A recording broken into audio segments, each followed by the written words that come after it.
D'abord, je vous dis bienvenue, Pascal Pavageau. Merci. Bonjour, et puis Bonjour. enchanté. C'est la première fois que nous nous voyons. Enchanté également. En avril prochain, Jean-Claude Maillet aura achevé son 4e mandat. Sauf accident, c'est vous qui allez devenir le numéro 1 de Force ouvrière. Je suis candidat en tous les cas, donc on en reparlera en avril 2018. Et il y a combien de candidats? Aujourd'hui, il n'y en a qu'un. Donc, et en avril, il n'y en aura qu'un. Donc, bon. On verra. Mais vous êtes presque superstitieux. Mais enfin, je suis heureux de vous accueillir. Je suis respectueux des statuts. Voilà. Quand on dit la vérité, 400 000 ou 200 000 manifestants hier à travers tout le pays. La vérité, c'est 400 000. Oui, enfin, 400 000 ou 200 000, peu importe. C'est décevant, c'est pas un raz-de-marée.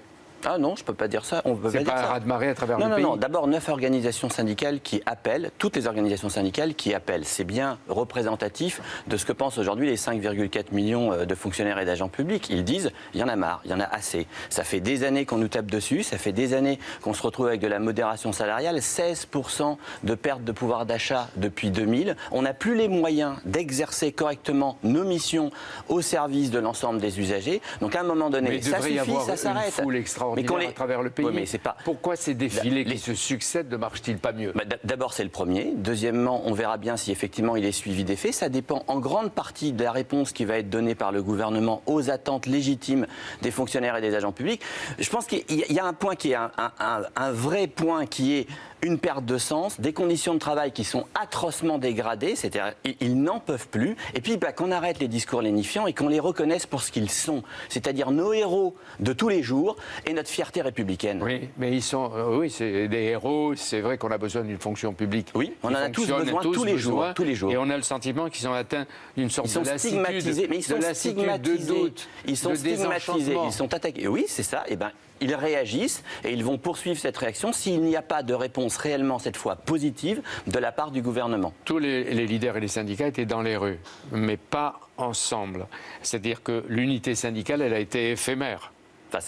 Et fragmentée. Il y avait toutes les organisations syndicales derrière les banderoles. Dans plus de 100 cortèges. Mailly à Lyon, etc. Oui, attendez, les agendas des uns des autres sont ce qu'ils sont. Et ce qui est important, c'est que tous manifestaient. Jean-Claude Mailly était à Lyon. Oui. Mais sans cortège, au maximum 400 000. Ce que je veux dire, c'est qu'on peut attendre une mobilisation beaucoup plus vaste.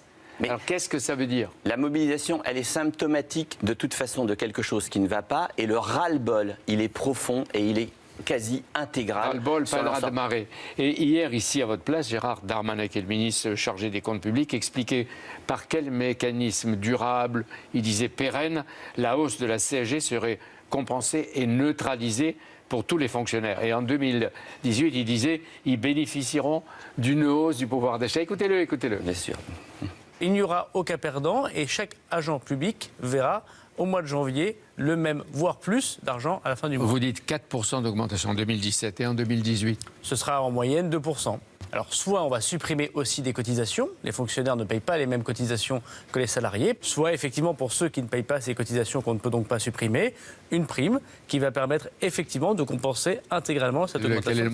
C'est de bon signe ou... On en reparlera avec un budget de rigueur de 15 milliards d'économies. On va attendre que le ministre traduise concrètement ses annonces et ses promesses. Et puis il y a un dernier point, qui est une rupture de l'égalité de droit, parce que ce qui est dit, c'est que la compensation partielle, selon nous, elle ne sera que pour les agents publics en place. Elle ne sera pas pour ceux qui seront recrutés derrière. Donc on est en train d'avoir une fonction publique à deux niveaux et une inégalité. On se demande d'ailleurs si c'est constitutionnel. Il y a le problème des collectivités territoriales, c'est autre chose. Et du recrutement de ceux qui vont entrer dans la fonction publique à partir de demain. Donc on observe, mais on ne fait pas de procès d'intention. On va voir sur on va attendre que le ministre reçoive les fédérations et discute et concrétise son annonce. Pascal Pavageau, le 19 octobre, la CGT va organiser une nouvelle manifestation pour le retrait des ordonnances. Est-ce que vous y serez, Force ouvrière? Nous n'y serons pas. Nous nous sommes vus, l'ensemble des organisations syndicales et de jeunesse, lundi soir. Nous avons débattu pour Force ouvrière avec Didier Porte, je représentais Force ouvrière. On se revoit le 24 octobre parce que ce n'est pas forcément immédiat et évident d'arriver à une conclusion à 12 autour de la table. Maintenant, le diagnostic sur l'inquiétude et sur les risques de l'ensemble des réformes qui sont soit menées, soit annoncées est absolument réel. Nous, pour ce qui est de Force ouvrière, on a un mandat qui est de dire d'aller sur une mobilisation courant novembre. Avant le débat de ratification. Avant la ratification des ordonnances. C'est-à-dire que vous participerez à une manif Et après... On verra le 24 octobre. Ouais. L'important, c'est l'unité d'action. Chaque fois qu'on peut avoir une unité d'action sur des bases et des revendications claires, évidemment, c'est plus positif. Il faut, pas au-delà, et à ce moment-là, vous direz mandat accompli. La question clé, est-ce que la stratégie de Force ouvrière, dans les prochaines années, sera la radicalité ou le réformisme? Non, mais attendez, Force ouvrière, c'est à l'image de l'ensemble des salariés et des travailleurs de ce pays, c'est-à-dire que c'est plusieurs avis différents. C'est notre richesse, et en même temps, ce qui nous rassemble à chaque fois depuis 70 ans, c'est à la fois l'indépendance par rapport notamment aux politiques et le réformisme militant. Le réformisme militant, c'est avancer sur deux pieds. C'est constructif, contestataire.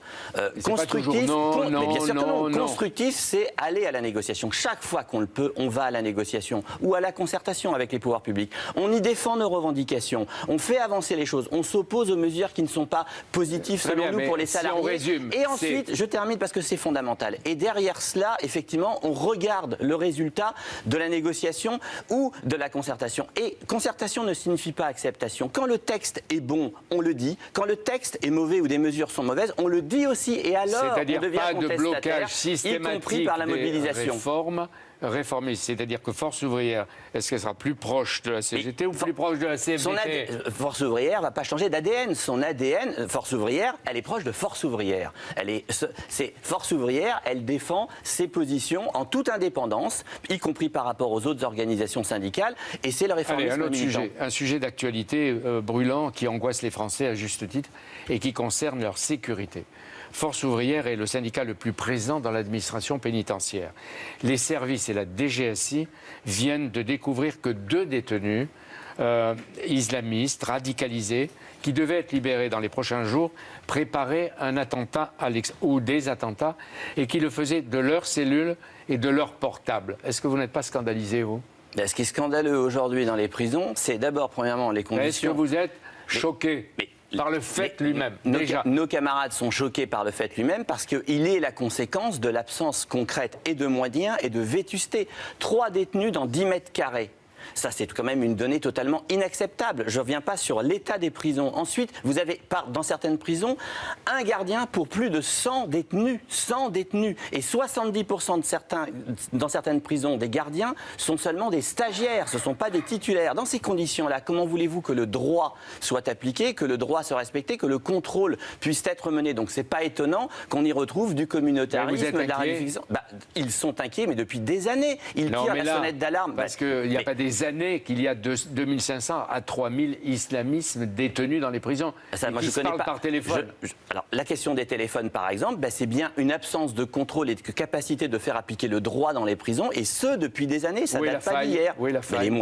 Les moyens et le fait d'avoir une décision, on revient sur le débat de tout à l'heure, c'est un exemple parmi tant d'autres où effectivement les moyens publics manquent pour faire simplement appliquer le droit. On a vu que le renseignement pénitentiaire se met en place, il commence à donner des résultats, il devrait être beaucoup plus efficace, etc.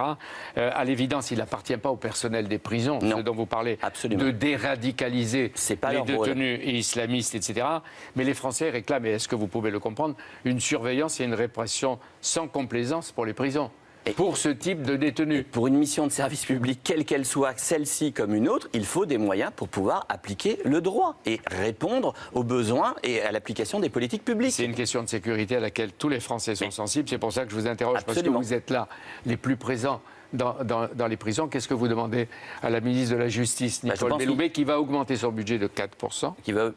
Pour ça, c'est pareil, il faudra voir la loi de finances. Et si ce n'est pas un jeu d'écriture entre les missions, les moyens qu'elles reçoivent les organisations syndicales et qu'elles concrétisent enfin les promesses de ses prédécesseurs par des moyens concrets et massifs pour pouvoir, encore une fois, exercer cette mission qui est une mission extrêmement compliquée, ce que vous nous dites en toute sécurité. Ce matin, c'est que vos personnels sont inquiets. Ils sont plus qu'inquiets, ils sont en souffrance. Vous avez des gardiens aujourd'hui qui n'ont pas pu prendre ni de congé, ni de repos compensateur. Ils sont d'astreinte permanente depuis des semaines. Est-ce qu'ils sentent que le danger est plus grand maintenant avec ces types qui sont identifiés? Mais ça, ce n'est que la conséquence, parce qu'on prend cet exemple-là parce qu'il est d'actualité, mais le mal-être dans les prisons et les tensions dans les prisons, ils sont systématiques. Et puis la surpopulation carcérale, c'est un grand problème. Demain, jeudi, le président de la République entame ses rendez-vous tête-à-tête prévus avec les numéros 1 des syndicats et du patronat. Le 17, ce sera le tour du Premier ministre, puis de Gérard Darmanin de lancer le deuxième temps des réformes. Et de la ministre du Travail également. Oui, d'abord la formation. Est-ce que pour vous, là aussi, il y a un effort à faire, et en particulier pour simplifier? J'ai vu qu'il y avait 75 000 agents qui s'occupent de formation et un budget qui est énorme, 33 milliards.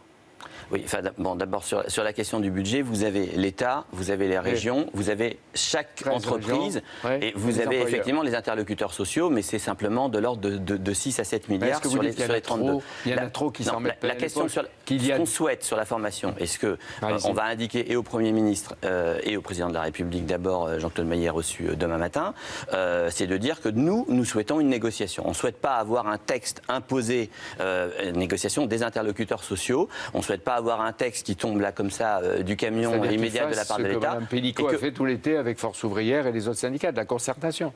Non, justement, d'abord qu'on négocie entre patronat et organisations syndicales. On verra l'issue de cette négociation, mais il est très probable que sur plein de sujets, notamment l'accès à la formation des moins qualifiés ou des salariés des PME et des TPE, on puisse avoir des améliorations du système en place. Cette fois-ci qu'on s'occupe des chômeurs et des non qualifiés. Oui, mais ça devient aussi le rôle de l'État. Mais dans ces cas-là aussi, il ne faut peut-être pas supprimer 300 postes à Pôle emploi l'année prochaine. Parce que, évidemment, ça n'aide pas à pouvoir guider, orienter l'ensemble. Les syndicats défendent assez peu les chômeurs et les non qualifiés. Écoutez, qui on défend l'ensemble des travailleurs. Un emploi. Mais bien évidemment que si, au travers. Autre sujet, il y a la formation professionnelle dont on vient de parler, donc pour nous, ce serait plutôt une négociation. Le président de la République a annoncé une réforme, là on n'est pas demandeur, sur l'assurance chômage. Nous, ce qu'on demande, c'est que l'assurance chômage reste un système assurantiel comme il est depuis 1958, basé sur la contribution. Sur la formation encore. L'indemnisation, et on peut dire aussi sur l'assurance chômage. Il y a l'apprentissage également. L'indemnisation des hauts cadres au chômage est jugée en général plus généreuse et plus longue. Est-ce que vous demandez ou vous demanderez que soit rééquilibré en faveur des bas salaires? La question de ce rééquilibrage, la question de cette gestion... Et plus de justice. Là, vous êtes sur quoi? Sur l'assurance chômage? Donc là, on est sur l'assurance chômage, plus sur la formation. Donc, sur la question de l'assurance chômage, aujourd'hui, on est à un taux moyen d'indemnisation qui est de l'ordre de un peu plus de 1 000 euros. Je parle des hauts cadres. Oui, mais cette question de 72% en gros du salaire net, c'est quelque chose qui est géré par les interlocuteurs sociaux. La gestion de l'assurance chômage, elle est tout à fait... elle est excellente, elle est bonne, elle est irréprochable. Pourquoi est-ce qu'à un moment donné, on se retrouve dans des situations déficitaires? C'est pas la question de l'assurance, c'est la question du chômage. Donc l'assurance là-dessus n'est pas la cause de l'augmentation du chômage. Il vaut mieux que ce soit l'État. Je ne dis pas qu'ils prennent tout en main, parce qu'à ce moment-là, ce serait... Mais que l'État... Pour faire des milliards d'économies sur le dos des demandeurs d'emploi. Non, parce qu'il y a un endettement, vous dites c'est le chômage, mais il y a un endettement. Mais il y a un endettement qui est dû à un moment donné où il y a plus de chômeurs que de contributions. Que de capacité de contribution. Donc, à un moment donné, il faut que le président de la République et le Premier ministre et son gouvernement précisent clairement ce qu'ils veulent. On a entendu des choses dans le cadre de la campagne présidentielle. Maintenant, il faut qu'ils nous disent ce qu'ils veulent faire, notamment, par exemple, sur la question des indépendants.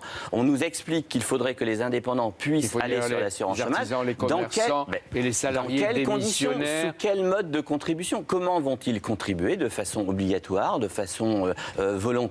À quelle hauteur, à quel taux, comment cela serait redistribué? Il ne faut pas casser... Ils cotisent d'abord. Il est essentiel qu'on ne casse pas le modèle assurantiel lié à la contribution. Oui, mais si on veut élargir l'assiette... Il ne faut pas casser l'assiette. Il ne faut pas commencer par casser l'assiette pour pouvoir l'élargir. Donc effectivement, si on veut élargir l'assiette, ce qui peut paraître un truc parfaitement, j'allais le dire, parfaitement louable, dans ces cas-là, qu'on nous explique comment on fait pour que les règles de l'assiette puissent s'élargir. Votre suggestion, Pascal, ça veut dire, est-ce qu'il faut que ces indépendants, etc., des salariés, des médecins, cotisent? Mais aujourd'hui, il y en a certains qui le font. Dans un premier temps, que l'État mette un peu de sa poche. Il doit y en avoir 3 millions qui cotisent aujourd'hui. Ensuite, il y a un système d'assurance privée qui existe, mais sur lesquels, pour l'instant, les indépendants ne vont pas. Donc il y a une vraie question qui commence par leur poser la question de savoir ce qu'ils souhaitent et ce qu'ils veulent. Et ensuite, effectivement, que ce ne soit pas un coup d'entourloupe pour faire en sorte qu'on passe, encore une fois, d'un système assurantiel et contributif à un système soi-disant de solidarité payé par la CSG, donc entre guillemets par l'impôt, et sur lesquels l'État viendra faire des économies pour le coup sur l'ensemble des demandeurs d'emploi. Vous soupçonnez toujours l'État de... Parce qu'on a l'habitude. On ne fait pas de procès d'intention au nouvel exécutif, mais on a un peu l'habitude quand même. attendre les actes. Mais quand l'État dit qu'il veut réformer, est-ce que vous vous êtes accroché au statu quo qui donne les résultats que l'on voit? Je vous ai dit tout à l'heure qu'au titre du réformisme militant, nous, non seulement, d'abord, généralement, on porte des revendications. Là, il n'y aurait pas de banque publique d'investissement s'il n'y avait pas eu une revendication de force ouvrière. Marche, la banque oui, et visiblement, elle marche très bien. Oui. C'est l'un des rares trucs qui fonctionne. Donc, en matière d'investissement public, c'est une revendication force ouvrière. Donc, le sujet n'est pas d'être, comme vous dites, je ne sais pas quoi, contre tout. Le sujet, il est d'abord d'aller sur de la négociation. La négociation interpro, dès lors que ça concerne les salariés. La concertation, chacun va venir donner ses idées. C'est la négociation en priorité. Jean-Claude Mailly va dire demain au président de la République qu'il reçoit. Que sur la formation professionnelle, nous souhaitons une négociation. Sur l'apprentissage, il y aura lieu d'avoir effectivement une concertation avec une interrogation qui est le poids des régions aujourd'hui dans l'apprentissage, qui ne simplifie pas les choses. Quant à l'assurance chômage, quelle est la demande de celui qui veut réformer, en l'occurrence, la traduction concrète du président de la République? Emmanuel Macron veut agir et, d'après ce qu'on entend, il veut tenir ses promesses. Il veut faire ce qu'il dit. Les Français apprécient, apparemment, à travers quelques sondages récents, pour un syndicaliste, c'est rassurant ou c'est inquiétant qui tiennent les promesses de campagne? Enfin, écoutez, moi je ne rentre pas dans le débat sur le plan politique et politicien. Il est élu président de la République, il a un gouvernement, ils font leur politique. Maintenant, ce qu'on constate quand même, c'est que depuis des années, on se prend de l'austérité, on se prend de la flexibilité, on se prend de la casse du modèle social. Pour l'instant, les digues ont tenu. Les digues, c'est quoi? C'est le code du travail, c'est le statut général de la fonction publique, c'est la sécurité sociale collective. Sauf que si on continue à coups de bulldozer de rentrer dans ces digues, elles vont bientôt lâcher. Et le modèle de société qu'on nous prête aujourd'hui, c'est un modèle de société de logique d'individualisation. On casse le collectif, on casse l'égalité, et au motif soi-disant de liberté, on serait de plus... Non, c'est pas le langage syndical, c'est le langage du président de la République. La numérisation de la société. Oui, mais justement, il ne faut pas que la société soit totalement ubérisée. Il ne faut pas qu'on se retrouve avec des gens qui sont soi-disant... indépendants, mais qui n'ont pas les droits des indépendants, mais économiquement dépendants, mais qui n'ont pas les droits des salariés. Et qui se retrouvent, je termine là-dessus, puisque vous parlez d'Uber, qui se retrouvent, par exemple, ou l'ubérisation et de travailler dans les plateformes, et qui se retrouvent sans statut, alors qu'en fait, c'est du salariat déguisé, à 900 € par mois en ayant travaillé 70 heures par semaine et sans avoir cotisé. Ça, c'est inadmissible. À partir d'avril 2018, vous allez être sans doute, le patron, vous êtes le seul candidat et pendant 4 ans et plus, pendant 4 ans au moins l'interlocuteur de force. Non, je veux dire pendant 4 ans, l'interlocuteur de Force ouvrière sera Emmanuel Macron. De quoi vous voulez déjà, vous, être le symbole pour Force ouvrière? Ce que je vous ai dit tout à l'heure, c'est-à-dire que si le projet global, c'est effectivement de dire il faut une société où c'est du chacun pour soi, c'est la jungle, on casse le code collectif, on casse les droits collectifs. Si, dans un certain nombre de discours, on met tout sur quelques-uns qui ont tout et en supprimant pour ceux qui n'ont rien. Donc il faut maintenir de l'égalité de droit. Il faut maintenir la capacité de notre société à avoir une sécurité sociale collective. L'Espagne et la Catalogne sont au bord de la confrontation. Significative. Comment vous jugez l'action des indépendantistes? On voit bien que Madrid n'accepte ni le référendum, ni le principe affirmé puis suspendu de l'indépendance, ni la médiation internationale. Rien n'est réglé. Qu'est-ce que disent les syndicats espagnols, vos copains? Nos camarades espagnols ont tous évidemment dénoncé, et nous aussi évidemment, tout ce qui est en matière de violence qui s'est produit ces derniers temps.